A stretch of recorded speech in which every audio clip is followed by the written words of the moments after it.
साहेब माझी माझी विनंती होती मंत्री महोदय की हे वाटाघाटीनं होऊ शकत नाही का?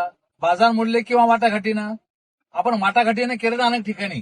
नाही, तुम्ही आता ते प्रूव्ह करणार का बाजार मूल्याच्या आधारावर? त्यांच्याकडे एक रजिस्ट्री आहे. हो, पण आमचं म्हणणं हेच आहे की आमचं म्हणणं हेच आहे की रजिस्ट्री त्या काळात तिथं झालीच नाही.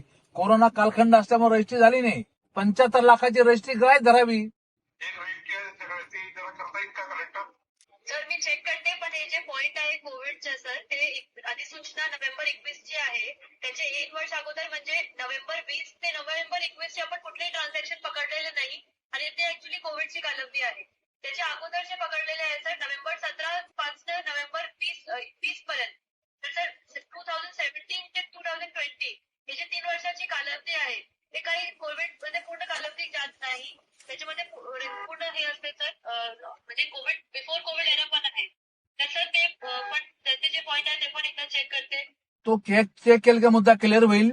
पण शेतकऱ्यावर अन्याय होतो साहेब, तुम्ही तेवढं लक्ष घाला साहेब. काल डीसीएम साहेबांनी बैठक घेतली, शिंदे साहेबांनी, आणि शिंदे साहेबांनी सुद्धा या सूचना केल्या आणि शेवटी एमएसआरटी द्यायला तयार आहे.